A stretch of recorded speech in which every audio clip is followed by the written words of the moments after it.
মেয়েকে ঘুম পাড়িয়ে বেডরুমে এসে দেখি আমার স্ত্রী ঐশী বালিশে মুখ গুজে কাঁদছে।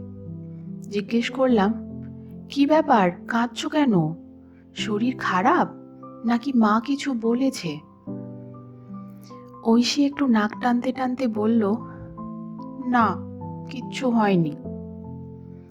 তাহলে কাঁদছো কেন?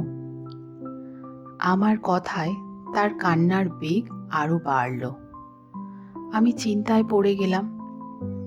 আমি কোথাও কোনো ভুল করেছি, নাকি আজ কোনো স্পেশাল ডে? না, কিছুতেই তো হিসাব মেলে না। আজ আমাদের কোনো স্পেশাল ডে নেই তো। তাহলে বউ কাঁদছে কেন? মিনিট পাঁচেক বসে খুঁটিয়ে খুঁটিয়ে কারণ বের করার চেষ্টা করলাম।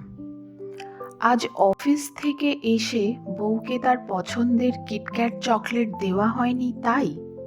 ইস, ভুলেই গিয়েছিলাম। পাগলিটা হয়তো ভেবেছে আমি বোধহয় তার চকলেট আনতে ভুলেই গেছি, তাই কাঁদছে। আমি পকেট থেকে তাড়াহুড়ো করে চকলেটটা বের করলাম আর বউকে এগিয়ে দিয়ে বললাম, এ এ এই নাও তোমার চকলেট। তখন দিতে ভুলে গিয়েছিলাম। কাঁদে না জান। বউ চকলেটটা আমার মুখে ছুঁড়ে মেরে চিৎকার করে বলল, এই, আমাকে তোমার বাচ্চা মনে হয়? বাচ্চা আমি? আমি বাচ্চাদের মতো চকলেট না পেয়ে কাঁদছি, এটা তোমার ধারণা? পাশের রুমে বাবা মা। বউ চিৎকার করছে এটা শুনলে তারা যা তা ভাববে। রিস্ক নিলাম না।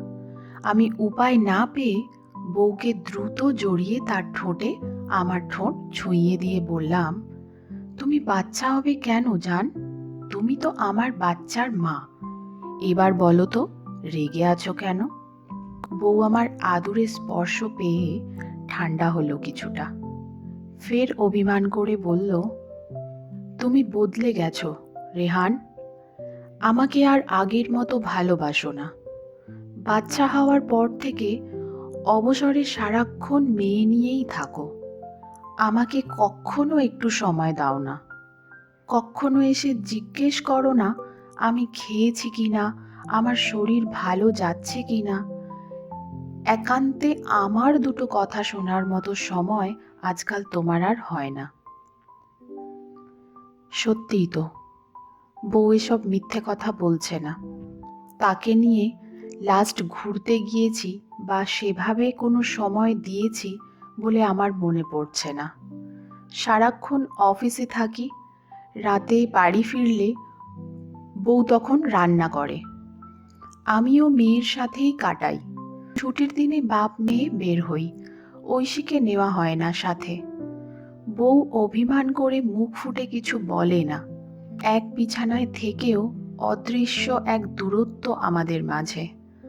আজ সকল দূরত্ব চুকিয়ে বউকে কাছে টেনে নিয়ে বললাম, আগামীকাল আমরা অনেক ঘুরব, ভীষণ আনন্দ করব।